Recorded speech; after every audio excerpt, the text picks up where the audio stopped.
بسم اللہ الرحمن الرحیم الحمد للہ رب العالمین والصلاة والسلام علی سید المرسلین محمد وعلی آلہ واصحابہ وزوجاتہ وذریاتہ ومن تبعہم بإحسان الی یوم الدین وبعد۔ مشاہدین اعظام، السلام علیکم ورحمۃ اللہ وبرکاتہ۔ باب آنیۃ الفدہ۔ قال الامام البخاری رحمہ اللہ حدثنا محمد بن المثنى قال حدثنا ابن ابی عدی عن ابن عون عن مجاہد عن ابن ابی لیلى قال خرجنا مع حذیفة وذكر النبي صلی اللہ علیہ وسلم قال لا تشربوا في آنية الذهب والفضة ولا تلبسوا الحرير والديباج فإنها لكم في الدنيا فإنها لهم في الدنيا ولكم في الآخرة۔ چاندی کے برتن میں پینا حرام ہے، کوئی بھی چیز ہو چاندی کے، بہت بار یہ بات آ چکی ہے، چاندی کا زیور عورتوں کے لیے تو حلال ہے ہی، مرد بھی اس کی انگوٹھی پہن سکتے ہیں، لیکن سونے کی انگوٹھی یا زیور مرد نہیں پہن سکتے، عورتیں ہی پہن سکتی ہیں۔ جہاں تک سونے اور چاندی کے برتن کا سوال ہے، یا کسی بھی اعتبار سے، یعنی کھانے میں، پینے میں چمچہ یا ہینگر، یا ان کا کمرہ ہے اس کمرے میں دروازے میں لگا دیا، تو یہ سب جائز نہیں ہے۔ کہتے ہیں کہ ہم حذیفہ کے ساتھ نکلے، پھر انہوں نے نبی صلی اللہ علیہ وسلم کا ذکر کیا۔ آپ نے فرمایا تھا سونے اور چاندی کے پیالے میں نہ پیا کرو اور نہ ریشم و دیبا پہنو، کیونکہ یہ چیزیں ان کے لیے دنیا میں ہیں اور تمہارے لیے آخرت میں ہیں۔ معلوم ہوا کہ دنیا میں کفار سونے اور چاندی کے برتنوں کو بڑے فخر اور تکبر کے انداز میں مالداروں کے سامنے اس میں کھانے پینے کی چیزیں پیش کرتے ہیں، اس لیے مسلمانوں کو بچنے کا حکم دیا گیا۔ حدیث نمبر 5634۔ ام سلمہ روایت کرتی ہیں، جو نبی صلی اللہ علیہ وسلم کی بیوی ہیں، کہ رسول اکرم نے فرمایا جو شخص چاندی کے برتن میں کوئی چیز پیتا ہے تو وہ شخص اپنے پیٹ میں دوزخ کی آگ بھر رہا ہے، متفق علیہ۔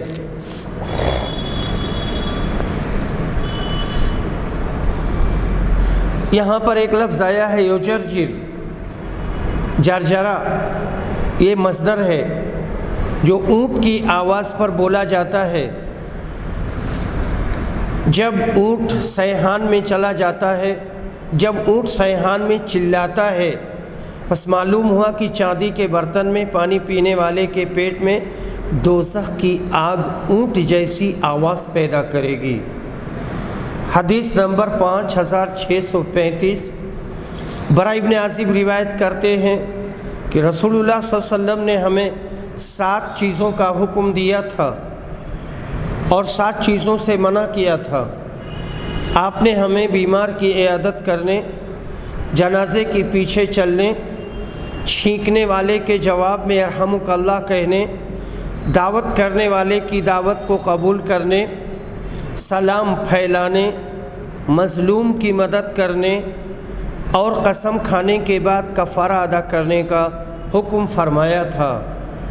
اور رسول صلی اللہ علیہ وسلم نے ہمیں سونے کی انگوٹھیوں سے چاندی میں پینے، یا ایسے کہا چاندی کے برتن میں پینے سے، میسر، زین یا کجاوا کے اوپر ریشم کا گدا، میسر کے استعمال کرنے سے اور کسی کے استعمال کرنے سے، اور ریشم و دیباج اور استبرق پہننے سے منع کیا تھا۔ یہ جو قصی ہے، اطراف مصر میں تیار کیا جانے والا ایک کپڑا جس میں ریشم کے دھاگے ملائے جاتے تھے اور ریشم کے دھاگے استعمال ہوتے تھے۔ باب الشرب فی الاقداح، کٹوروں میں پینا، کٹوروں میں پینا درست ہے۔ حدیث نمبر 5636۔ ام فضل روایت کرتی ہیں کہ لوگوں نے عرفہ کے دن نبی اکرم کے دروازے کے متعلق، نبی اکرم کے روزے کے متعلق شبہ کیا کہ پتہ نہیں آپ روزے سے ہیں یا نہیں ہیں۔ تو رسول صلی اللہ علیہ وسلم کی خدمت میں دودھ کا ایک کٹورا پیش کیا گیا اور آپ نے اسے نوش فرمایا، اور یہ کٹورا حضرت ام فضل ہی نے بھیجوایا تھا۔ معلوم ہوا کہ سونے چاندی کے علاوہ کٹوروں اور پیالوں میں پانی اور شربت پینا درست ہے اور جائز ہے۔ باب الشرب من قطع نبی صلی اللہ علیہ وسلم و آنیتہ، نبی صلی اللہ علیہ وسلم کے پیالے اور آپ کے برتن میں پینا۔ ابو بردہ کہتے ہیں کہ مجھ سے عبداللہ بن سلام نے کہا، ہاں میں تمہیں اس پیالے میں پلاؤں گا جس میں نبی صلی اللہ علیہ وسلم نے پیا تھا۔ یہاں پر الا ہے، یہ تنبیہ کے لیے ہے، سنو آؤ میں پلاتا ہوں تم کو نہ اس برتن میں، اس پیالے میں جس میں نبی صلی اللہ علیہ وسلم نے پیا تھا۔ باب سے مراد یہ ہے کہ تبرک کے لیے نبی صلی اللہ علیہ وسلم کے پیالے میں پانی پینا تو یہ جائز ہے، اس میں کوئی قباحت نہیں ہے۔ ابن منیر نے کہا کہ امام بخاری نے یہ باب منعقد کر کے اس وہم کو دفع کیا ہے جو بعض لوگوں کے خیال میں پیدا ہوا کہ نبی صلی اللہ علیہ وسلم کے پیالے میں آپ کی وفات کے بعد پانی پینا جبکہ آپ کی اجازت بھی حاصل نہیں ہے، یہ غیر کے مال میں تصرف کرنا ہے، لہذا ناجائز ہے۔ امام بخاری نے اس وہم کا دفعہ فرمایا ہے اور بیان کیا ہے کہ سلف صالحین آپ کے پیالے میں پانی پیا کرتے تھے، اس لیے کہ نبی صلی اللہ علیہ وسلم کا ترکہ کسی کی ملکیت نہیں ہے بلکہ وہ سب صدقہ ہے، اور ظاہر بات یہ ہے کہ صدقہ مذکورہ سابقہ اوقاف کی قسم سے ہے، اس سے ہر ضرورت مند فائدہ اٹھا سکتا ہے اور وہ ایک دیندار شخص کی حفاظت میں بطور امانت قائم رہے گا، جیسا کہ حضرت سہل اور حضرت عبداللہ بن سلام کے پاس ایسے پیالے محفوظ تھے، اور آپ کا جبہ حضرت اسماء بنت ابی بکر کی تحویل میں تھا۔ یہ جملہ تاریخی یادگار ہیں جن کو دیکھنے اور استعمال کر لینے سے نبی اکرم کی یاد تازہ ہو جاتی ہے اور خوشی بھی حاصل ہوتی ہے۔ برکت سے یہی مراد ہے، ورنہ اصل برکت تو صرف اللہ ہی کے ہاتھ میں ہے۔ لیکن رسول صلی اللہ علیہ وسلم کے بال جیسا کہ پیچھے گزرا ہے، بال پانی میں ڈال دینا اور بطور استشفاء بیماری سے شفا کے لیے اسے پینا، یا ایک ہی یہی برتن ہے اور اس برتن میں دودھ ڈال کر کے اسی نیت سے پی لینا، یا پانی ڈال کر کے شہد ڈال کر کے اللہ تعالی ہمیں قوت دے، طاقت دے، ہماری بیماری کو دور کر دے، تو اللہ کی توفیق سے اس کو فائدہ ہوگا۔ لیکن دوسرے لوگ ہیں تو عام لوگوں کے اس سے تبرک حاصل نہیں کر سکتے، ان سے یہ کہیں گے کہ آپ میرے لیے دعا کر دو۔ سہل بن سعد روایت کرتے ہیں اور اس حدیث کا نمبر ہے 5637 کہ نبی صلی اللہ علیہ وسلم سے ایک عرب عورت کا ذکر کیا گیا، پھر آپ نے حضرت ابو اسید ساعدی کو ان کے پاس انہیں لانے کے لیے کسی کو بھیجنے کا حکم دیا، چنانچہ انہوں نے بھیجا اور وہ آئیں اور بنی ساعدہ کے قلعہ میں اتری، اور نبی صلی اللہ علیہ وسلم بھی تشریف لائے اور ان کے پاس گئے۔ آپ نے دیکھا کہ ایک عورت سر جھکائے بیٹھی ہے۔ نبی صلی اللہ علیہ وسلم نے جب ان سے گفتگو کی تو کہنے لگیں، میں تم سے اللہ کی پناہ مانگتی ہوں۔ نبی صلی اللہ علیہ وسلم نے اس پر فرمایا، میں نے تجھے پناہ دی۔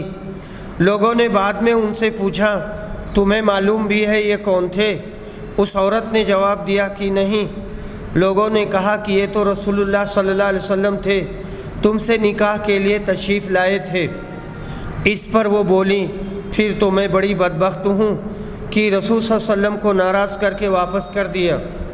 اسی دن حضور اکرم تشریف لائے اور ثقیفہ بنی ساعدہ میں اپنے صحابہ کے ساتھ بیٹھے۔ پھر فرمایا سہل پانی پلاؤ۔ میں نے ان کے لیے یہ پیالہ نکالا اور انہیں اس میں پلایا۔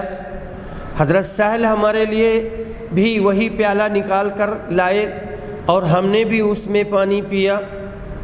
راوی نے بیان کیا کہ پھر بعد میں خلیفہ عمر بن عبدالعزیز نے ان سے یہ مانگ لیا تھا اور انہوں نے یہ ان کو ہبہ کر دیا تھا۔ خود روایت سے ظاہر ہے کہ اس عورت نے لا علمی میں یہ لفظ کہے، جن کو سن کر نبی صلی اللہ علیہ وسلم واپس تشریف لے گئے۔ بعد میں جب اسے علم ہوا تو اس نے اپنی بدبختی پر افسوس کا اظہار کیا۔ حضرت سہل بن سعد کے پاس نبی کریم صلی اللہ علیہ وسلم کا ایک پیالہ جس سے آپ پیا کرتے تھے محفوظ تھا۔ جملہ فَأَخْرَجَ لَنَا سَهْلٌ میں قائل حضرت ابو حازم راوی ہیں، جیسا کہ مسلم میں صراحت موجود ہے۔ حضرت عمر بن عبدالعزیز اس زمانہ میں والی مدینہ تھے۔ حضرت سہل بن سعد نے وہ پیالہ آپ کے حوالہ کر دیا تھا۔ یہ تاریخی آثار ہیں جن کے متعلق کہا گیا ہے تِلْكَ آثَارُنَا تَدُلُّ عَلَيْنَا فَانْظُرُوا بَعْدَنَا إِلَى الْآثَارِ۔ حدیث نمبر 5638۔ عاصم احول کہتے ہیں کہ میں نے نبی صلی اللہ علیہ وسلم کا پیالہ حضرت انس بن مالک کے پاس دیکھا ہے، وہ ٹوٹ گیا تھا تو حضرت انس نے اسے چاندی سے جوڑ دیا۔ پھر حضرت عاصم نے بیان کیا کہ وہ عمدہ چوڑا پیالہ ہے، چمکدار لکڑی کا بنا ہوا۔ بیان کیا کہ حضرت انس نے بتایا کہ میں نے اس پیالہ سے نبی اکرم کو 12 پلایا ہے۔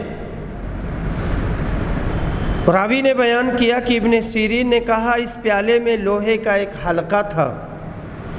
انس نے چاہا کہ اس کی جگہ چاندی یا سونے کا حلقہ جڑوا دیں، لیکن ابو طلحہ نے ان سے کہا جسے رسول اللہ صلی اللہ علیہ وسلم نے بنایا ہے اس میں ہرگز کوئی تبدیلی نہ کرو، چنانچہ انہوں نے یہ ارادہ چھوڑ دیا۔ عاصم احول اور علی بن حسن اور امام بخاری نے بصرہ میں وہ پیالہ دیکھا ہے اور ان جملہ حضرات نے اس میں پیا ہے۔ باب شرب البرکۃ والماء المبارک، متبرک پانی پینا۔ حدیث نمبر 5639۔ جابر بن عبداللہ روایت کرتے ہیں کہ میں نبی صلی اللہ علیہ وسلم کے ساتھ تھا اور عصر کی نماز کا وقت ہو گیا۔ تھوڑے سے بچے ہوئے پانی کے سوا ہمارے پاس اور کوئی پانی نہیں تھا۔ اسے ایک برتن میں رکھ کر نبی صلی اللہ علیہ وسلم کی خدمت میں لایا گیا۔ آپ نے اس میں اپنا ہاتھ ڈالا اور اپنی انگلیاں پھیلا دیں، پھر کہا آؤ وضو کرو، یہ اللہ کی طرف سے برکت ہے۔ میں نے دیکھا کہ پانی نبی صلی اللہ علیہ وسلم کی انگلیوں کے درمیان سے پھوٹ پھوٹ کر نکل رہا تھا، چنانچہ سب لوگوں نے اسے وضو کیا اور پیا بھی۔ میں نے اس کی پرواہ کیے بغیر کہ پیٹ میں کتنا پانی جا رہا ہے خوب پانی پیا، کیونکہ مجھے معلوم ہو گیا تھا کہ برکت کا پانی ہے۔ میں نے حضرت جابر سے پوچھا آپ لوگ اس وقت کتنی تعداد میں تھے؟ بتلایا کہ 1400۔ اس روایت کی مطابقت عمرو بن دینار نے حضرت جابر سے کی ہے۔ اس حدیث سے متبرک پانی پینا ثابت ہوا۔ معجزہ نبوی کی برکت سے یہ پانی اس قدر بڑھا کہ 1500 اصحاب کرام کو سیراب کر گیا، یعنی تقریباً 14 سے اوپر 15، تو اس کو 14 بھی بول سکتے، 15 بھی بول سکتے۔ اور حسین کی روایت کو امام بخاری رحمہ اللہ نے مغازی میں، اور عمرو بن مرہ کی روایت کو مسلم اور امام احمد بن حنبل نے موصولاً روایت کیا ہے۔ قسطلانی نے کہا کہ اس مقام پر صحیح بخاری کے 3 ربع ختم ہو گئے اور آخری چوتھا ربع باقی رہ گیا ہے۔ بسم اللہ الرحمن الرحیم۔ کتاب المرضى، امراض اور ان کے علاج کا بیان۔ کہتے ہیں مرض جسم کا اس طرح سے ہو جانا اور اعضائے جسم کا ویسے کام نہ کرنا جیسے کرنا چاہیے، اور صحت کہتے ہیں یعنی جسم کا اور اعضاء و جوارح کا ویسے کام کرنا، ویسے رہنا جیسے رہنا چاہیے اور جیسے کرنا چاہیے۔ یہ تعریف کی گئی ہے ایک طرح سے مرض کی اور صحت کی۔ باب ما جاء فی کفارۃ المرض، بیماری کے کفارہ ہونے کا بیان، اور اللہ تعالیٰ کے اس فرمان کا بیان، من یعمل سوءا یجزا بہ، جو کوئی برائی کرے گا اس کو بدلہ ملے گا۔ امام بخاری نے یہ آیت اس مقام پر لا کر گویا معتزلہ کا رد کیا ہے، جو کہتے ہیں ہر گناہ کے بدلے اگر توبہ نہ کرے تو آخرت کا عذاب لازمی ہے، اور اسی آیت سے دلیل لیتے ہیں۔ امام بخاری نے اشارہ کیا کہ بدلہ سے یہ مراد ہو سکتا ہے کہ دنیا ہی میں گناہ کے بدلے بیماری، مصیبت یا تکلیف پہنچ جائے گی تو گناہ کا بدلہ ہو گیا۔ اس صورت میں آخرت کا عذاب ہونا لازمی نہیں ہے۔ امام احمد بن حنبل، عبد بن حمید اور حاکم نے بسند صحیح روایت کیا ہے کہ جب یہ آیت اتری تو حضرت ابو بکر صدیق نے عرض کیا، اب تو عذاب سے نجات کی کوئی شکل نہ رہی۔ آپ نے فرمایا کہ اے ابو بکر، اللہ تبارک و تعالیٰ تجھ پر رحم کرے اور تیری بخشش کرے، کیا تجھ پر بیماری نہیں آتی، تکلیف نہیں آتی، رنج نہیں ہوتا، مصیبت نہیں آتی؟ انہوں نے کہا کیوں نہیں؟ کہا بس یہی بدلہ ہے۔ حدیث نمبر 5640، عروہ بن زبیر روایت کرتے ہیں، اور ان سے نبی اکرم کی بیوی حضرت عائشہ صدیقہ کہ رسول اعظم نے فرمایا، جو مصیبت بھی کسی مسلمان کو پہنچتی ہے اور مسلمان پر آتی ہے، اللہ تعالیٰ اسے اس کے گناہ کا کفارہ کر دیتا ہے۔ کسی مسلمان کے ایک کانٹا بھی اگر جسم کے کسی حصہ میں چبھ جائے اور اسے تکلیف ہوتی ہے تو یہ بھی اس کے گناہوں کا کفارہ بن جائے گا۔ متفق علیہ۔ حدیث نمبر 5641، 5642، ابو سعید خدری اور ابو ہریرہ روایت کرتے ہیں کہ نبی صلی اللہ علیہ وسلم نے فرمایا، مسلمان جب بھی کسی پریشانی، بیماری، رنج و ملال، تکلیف اور غم میں مبتلا ہوتا ہے، یہاں تک کہ اگر اسے کوئی کانٹا بھی چبھ جائے تو اللہ تعالیٰ اسے اس کے گناہوں کا کفارہ بنا دیتا ہے۔ متفق علیہ۔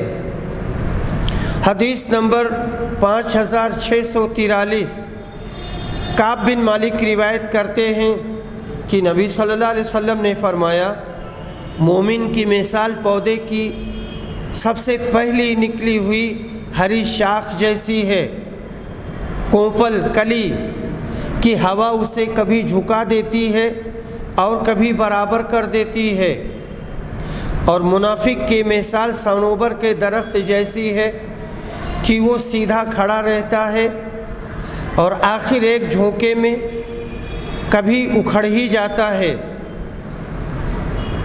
اور زکریا نے بیان کیا، ہم اس کے بعد میں سند کے سلسلے میں بات آئی ہے۔ تو مسلمان کے اوپر ہر طرف سے آفتیں و مصیبتیں آتی ہیں اور وہ اسے برداشت کرتا ہے، اور پھر اللہ تعالیٰ کے ہاں جائے گا تو اسے ہر ایک کا ثواب ملے گا۔ لیکن جو کافر ہوتا ہے وہ بالکل سیدھے صنوبر کے پیڑ کے مانند بالکل ٹائٹ کھڑا رہے گا، تیز ہوا آئے گی اکھاڑ کے پھینک دے گی اور بس۔ یہ حدیث متفق علیہ ہے۔ حدیث نمبر 5643، ابو ہریرہ رضی اللہ عنہ روایت کرتے ہیں کہ رسول صلی اللہ علیہ وسلم نے فرمایا، مومن کی مثال پودے کی پہلی نکلی ہوئی ہری شاخ جیسی ہے کہ جب بھی ہوا چلتی ہے اسے جھکا دیتی ہے، پھر وہ سیدھا ہو کر مصیبت برداشت کرنے میں کامیاب ہو جاتا ہے، اور فاجر کی مثال صنوبر کے درخت جیسی ہے کہ بہت سخت ہوتا ہے اور سیدھا کھڑا رہتا ہے، یہاں تک کہ اللہ تعالیٰ جب چاہتا ہے اکھاڑ کر پھینک دیتا ہے۔ حدیث نمبر 5645، حضرت ابو ہریرہ رضی اللہ عنہ روایت کرتے ہیں کہ رسول اکرم نے فرمایا، اللہ تعالیٰ جس کے ساتھ خیر و بھلائی کرنا چاہتا ہے اسے بیماری کی تکالیف اور دیگر مصیبتوں میں مبتلا کر دیتا ہے۔ ان جملہ احادیث کے لانے کا مقصد یہی ہے کہ مسلمان پر طرح طرح کی تکالیف اور تفکرات آتی ہی رہتی ہیں، لیکن وہ صبر کر کے جھیلتا ہے، ناشکری کا کوئی کلمہ زبان سے نہیں نکالتا، گو کتنی ہی تکلیف ہو مگر صبر و شکر کو نہیں چھوڑتا۔ ان سب سے اس کے گناہ معاف ہوتے رہتے ہیں اور درجات بڑھتے ہیں۔ باب شدت المرض، بیماری کی سختی، یعنی بیماری کی سختی کی کوئی حیثیت نہیں ہے، اس سے اس کے گناہ بھی ختم ہوتے رہیں گے۔ حدیث نمبر 5646، عائشہ رضی اللہ عنہ روایت کرتی ہیں کہ میں نے مرض وفات کی تکلیف رسول صلی اللہ علیہ وسلم سے زیادہ اور کسی میں نہیں دیکھی، متفق علیہ۔ آپ کو اس قدر شدید بخار تھا کہ چادر بھی بہت سخت گرم ہو گئی تھی، بار بار غشی طاری ہوتی اور آپ بے ہوش ہو کر ہوش میں ہو جاتے، پھر غشی طاری ہو جاتی اور بوقت ہوش زبان مبارک سے یہ الفاظ کہتے، اللہم الحقنی بالرفیق الاعلی۔ حدیث نمبر 5647، عبداللہ بن مسعود روایت کرتے ہیں کہ میں رسول صلی اللہ علیہ وسلم کی خدمت میں آپ کے مرض کے زمانہ میں حاضر ہوا۔ نبی صلی اللہ علیہ وسلم اس وقت بڑے تیز بخار میں تھے۔ میں نے عرض کیا، آپ کو بڑا تیز بخار ہے؟ میں نے یہ بھی کہا، یہ بخار حضرت صلی اللہ علیہ وسلم کو اس لیے اتنا تیز ہے کہ آپ کا ثواب ہی 2 گنا ہے۔ آپ نے فرمایا، ہاں، جو مسلمان کسی بھی تکلیف میں گرفتار رہتا ہے تو اللہ تعالیٰ اس کی وجہ سے اس کے گناہ اس طرح جھاڑ دیتا ہے جیسے درخت کے پتے جھڑ جاتے ہیں خزاں کے موسم میں، متفق علیہ۔ حدیث باب اشد الناس بلاء الانبیاء ثم الامثل فالامثل، بلاؤں میں، مصیبتوں میں سب سے زیادہ سخت آزمائش انبیاء کی ہوتی ہے، اس کے بعد درجہ بدرجہ دوسرے بندگان خدا کی ہوتی رہتی ہے، اللہ کے بندوں کی، اور اللہ کو خدا نہیں کہنا چاہیے۔ حدیث نمبر 5648، عبداللہ بن مسعود روایت کرتے ہیں کہ میں رسول صلی اللہ علیہ وسلم کی خدمت میں حاضر ہوا، آپ کو شدید بخار تھا۔ میں نے عرض کیا، اللہ کے رسول، آپ کو تو بہت تیز بخار ہے۔ آپ نے فرمایا، ہاں، مجھے تنہا ایسا بخار ہوتا ہے جتنا تم میں 2 آدمیوں کو ہوتا ہے۔ میں نے عرض کیا، یہ اس لیے کہ آپ کا ثواب بھی 2 گنا ہے؟ کہا، ہاں، یہی بات ہے۔ مسلمانوں کو جو بھی تکلیف پہنچتی ہے، کانٹا ہو یا اس سے زیادہ تکلیف دینے والی کوئی چیز، تو جیسے درخت اپنے پتوں کو گرا دیتا ہے خزاں کے موسم میں، اسی طرح اللہ پاک اس تکلیف کو اس کے گناہوں کا کفارہ بنا دیتا ہے۔ باب کا مطلب اس طرح نکلا کہ اور پیغمبروں کو نبی صلی اللہ علیہ وسلم پر قیاس کیا، اور جب پیغمبروں پر بوجہ ازدیاد قرب الہی کے مصائب زیادہ ہوئے تو اولیاء اللہ میں بھی یہی نسبت رہے گی۔ جتنا قرب الہی زیادہ ہوگا تکالیف و مصائب زیادہ آئیں گی۔ یہاں پر ایک عبارت نقل کی گئی ہے کہ حافظ ابن حجر کی، وہ کہتے ہیں کہ ان احادیث میں مومنوں کے لیے بڑی بشارتیں ہیں، اس لیے کہ تکالیف و مصائب اور امراض دنیا میں اہل ایمان کو پہنچتے رہتے ہیں۔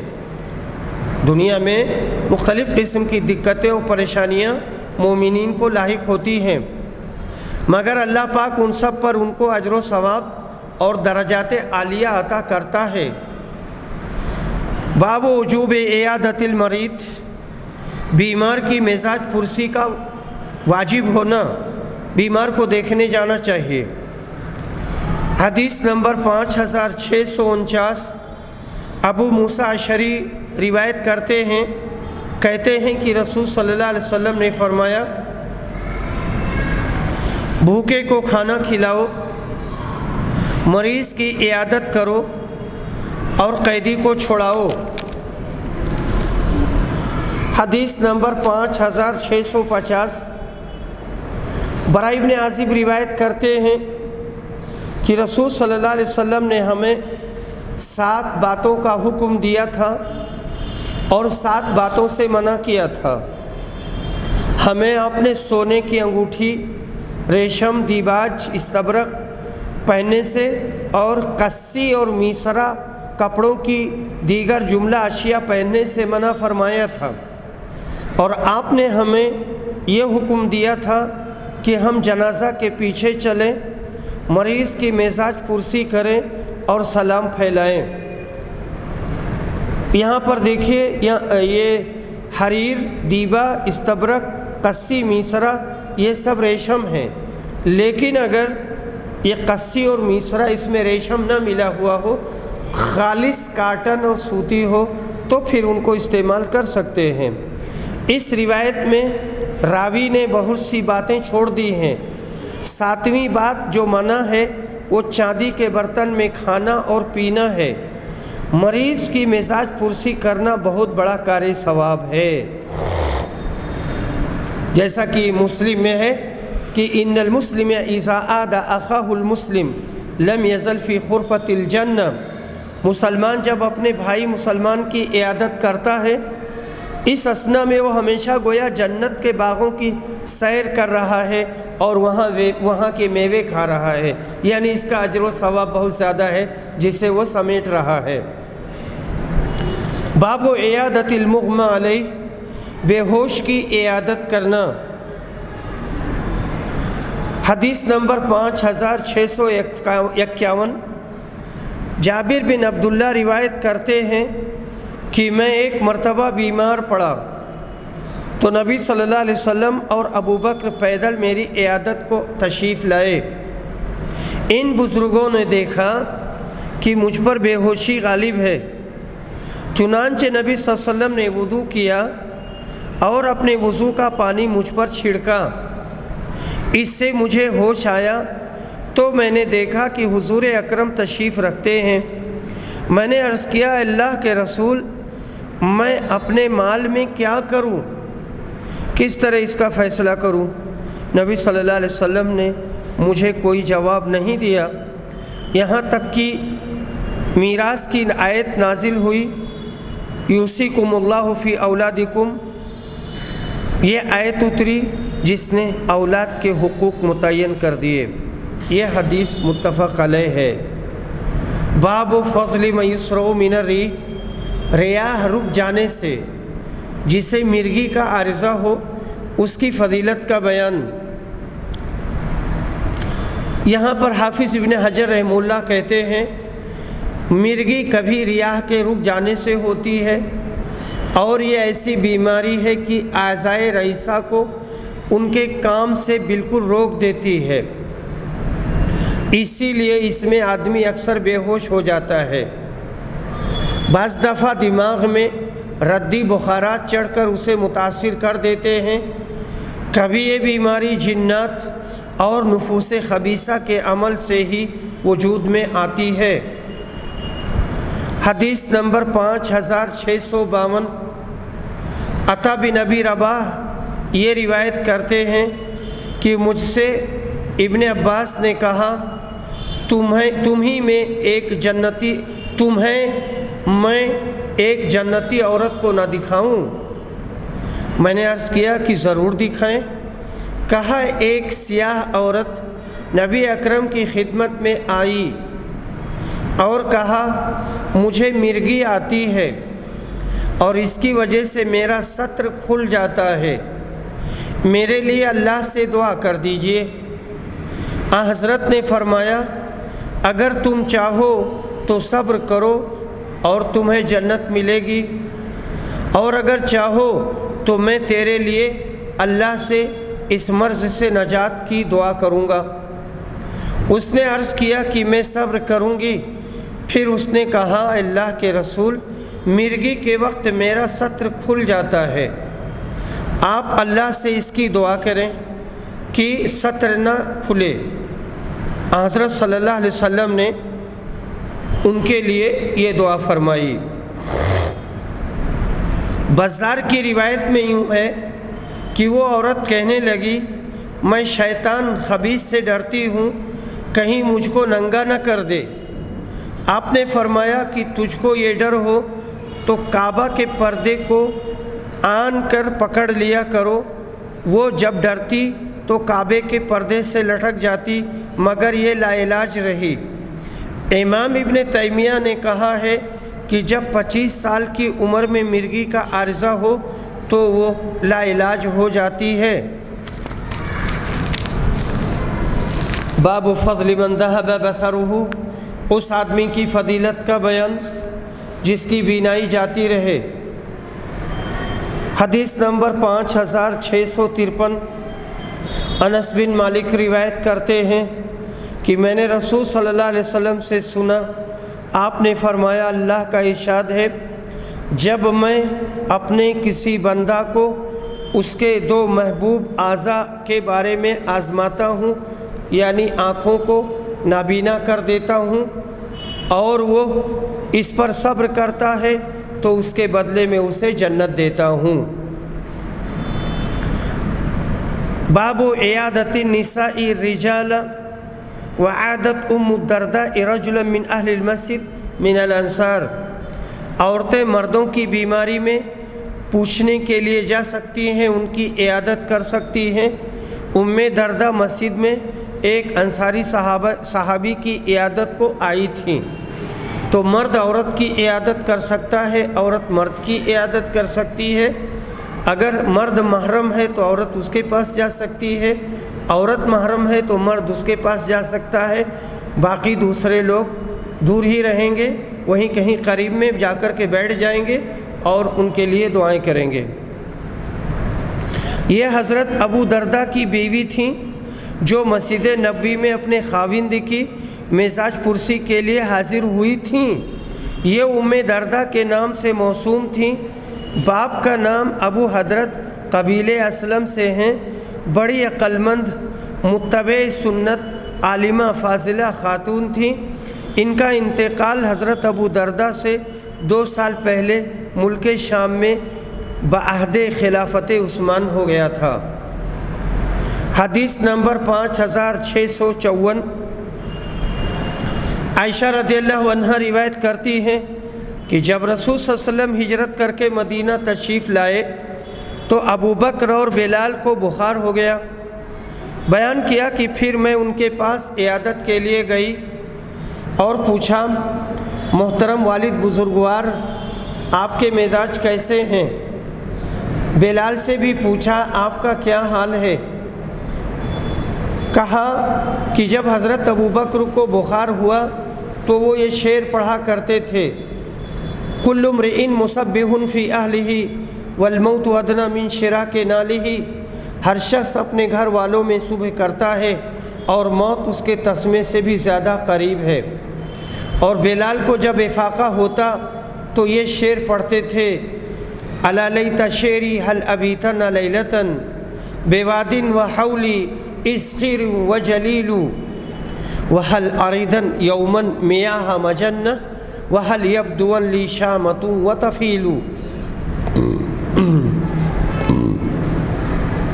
جب حضرت بلال کو افاقہ ہوتا تو یہ شعر پڑھتے تھے، کاش مجھے معلوم ہوتا کہ کیا میں پھر ایک رات وادی میں گزار سکوں گا اور میرے چاروں طرف اسخر اور جلیل مکہ مکرمہ کی گھاس ہوں گے، اور کیا میں کبھی مجنہ کے پانی پر اتروں گا، اور کیا پھر کبھی شامہ اور طفیل میں اپنے پاس شامہ اور طفیل یہ مکہ کے دو پہاڑ ہیں اپنے سامنے دیکھ سکوں گا، یعنی وہاں رات گزار سکتا ہوں؟ کیا ایسا ممکن ہے یا کہ میں ان پہاڑوں کو دیکھوں گا؟ حضرت عائشہ نے کہا کہ پھر میں رسول صلی اللہ علیہ وسلم کی خدمت میں حاضر ہوئی اور آپ کو اس کی اطلاع دی۔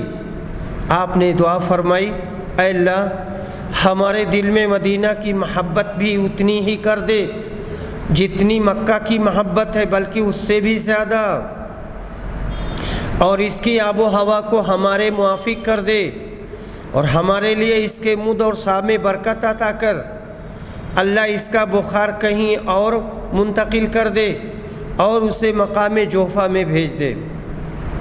حضرت بلال بن رباح مشہور بزرگ ابوبکر صدیق کے آزاد کردہ ہیں۔ اسلام قبول کرنے پر ان کو اہل مکہ نے بے حد دکھ دیا۔ امیہ بن خلف ان کا آقا بہت ہی زیادہ ستاتا تھا۔ اللہ کی شان، یہی امیہ جنگ بدر میں حضرت بلال کے ہاتھوں قتل ہوا۔ آخری زمانہ میں ملک شام میں مقیم ہو گئے تھے اور 63 سال کی عمر میں سن 20 ہجری میں دمشق یا حلب میں ان کا انتقال ہوا۔ باب عیادت الصبیان، بچوں کی عیادت کا بیان۔ حدیث نمبر 5655۔ اسامہ بن زید روایت کرتے ہیں کہ نبی صلی اللہ علیہ وسلم کی ایک صاحبزادی زینب نے آپ کو پیغام بھیجوایا۔ اس وقت حضور اکرم کے ساتھ حضرت سعد اور ہمارا خیال ہے کہ ابی بن کعب بھی تھے، اور یہ پیغام دیا، میری بچی بستر مرگ پر پڑی ہے، اس لیے حضرت ہمارے یہاں تشریف لائیں۔ رسول صلی اللہ علیہ وسلم نے انہیں سلام کہلوایا اور فرمایا، اللہ تعالیٰ کو اختیار ہے، جو چاہے دے اور جو چاہے لے لے، ہر چیز اس کے یہاں متعین اور معلوم ہے، اس لیے اللہ سے اس مصیبت پر اجر کی امیدوار رہو اور صبر کرو۔ صاحبزادی نے پھر دوبارہ قسم دے کر ایک آدمی بلانے کو بھیجا۔ چنانچہ نبی صلی اللہ علیہ وسلم کھڑے ہوئے اور ہم بھی آپ کے ساتھ کھڑے ہو گئے۔ پھر بچی حضرت صلی اللہ علیہ وسلم کی گود میں اٹھا کر رکھی گئی اور وہ جانکنی کے عالم میں پریشان تھی۔ نبی صلی اللہ علیہ وسلم کی آنکھوں میں آنسو آ گئے۔ اس پر حضرت سعد نے کہا، اے اللہ کے رسول یہ کیا ہے؟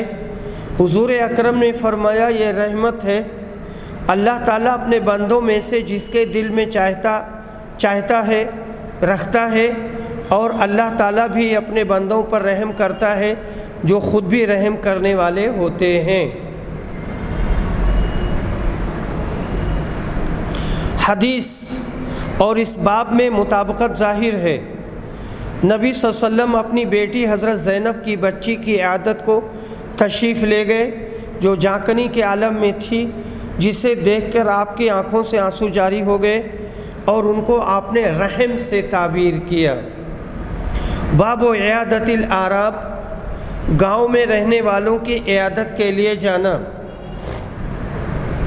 حدیث نمبر 5656، ابن عباس روایت کرتے ہیں کہ نبی صلی اللہ علیہ وسلم ایک دیہاتی کے پاس اس کی عیادت کے لیے تشریف لے گئے۔ راوی نے بیان کیا کہ جب نبی اکرم کسی کی عیادت کو تشریف لے جاتے تو مریض سے فرماتے، کوئی فکر کی بات نہیں، انشاءاللہ یہ مرض گناہوں سے پاک کرنے والا ہے۔ لیکن اس دیہاتی نے آپ کے ان مبارک کلمات کے جواب میں کہا، آپ کہتے ہیں کہ یہ پاک کرنے والا ہے؟ ہرگز نہیں، بلکہ یہ بخار ایک بوڑھے پر غالب آ گیا ہے اور اسے قبر تک پہنچا کے رہے گا۔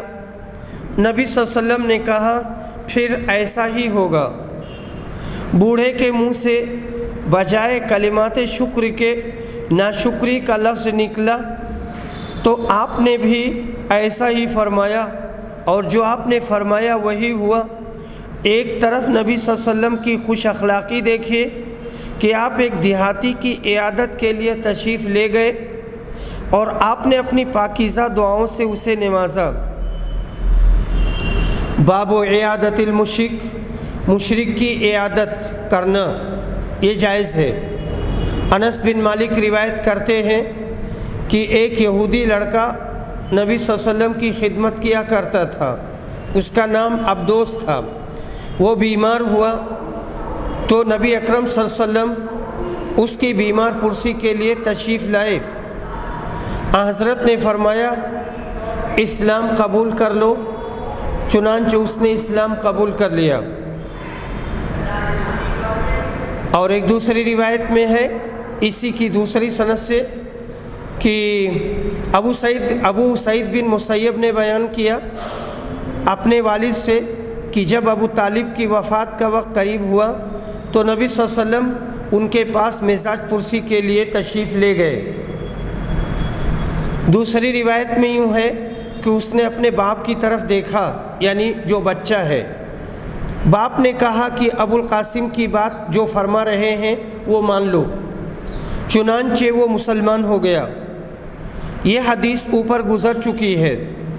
امام بخاری نے اس باب میں ان احادیث کو لا کر یہ ثابت کیا ہے کہ اپنے نوکروں غلاموں تک کی اگر وہ بیمار ہوں تو عیادت کرنا سنت ہے۔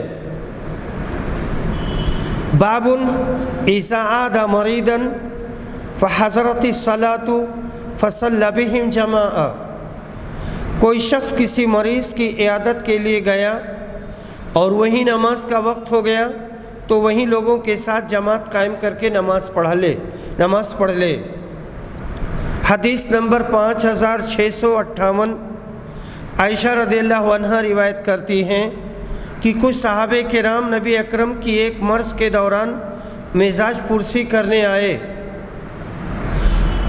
رسول صلی اللہ علیہ وسلم نے انہیں بیٹھ کر نماز پڑھائی، لیکن صحابہ کھڑے ہو کر نماز پڑھ رہے تھے، اس لیے حضرت نے انہیں بیٹھنے کا اشارہ کیا۔ نماز سے فارغ ہونے کے بعد آپ نے کہا، امام اس لیے ہے کہ اس کی اقتداء کی جائے، اور ایک روایت میں ہے کہ امام اس لیے بنایا جاتا ہے کہ اس کی اقتداء اور پیروی کی جائے۔ بس جب وہ رکوع کرے تو تم بھی رکوع کرو، جب وہ سر اٹھائے تو تم بھی سر اٹھاؤ، اور اگر وہ بیٹھ کر نماز پڑھے تو تم بھی بیٹھ کر پڑھو۔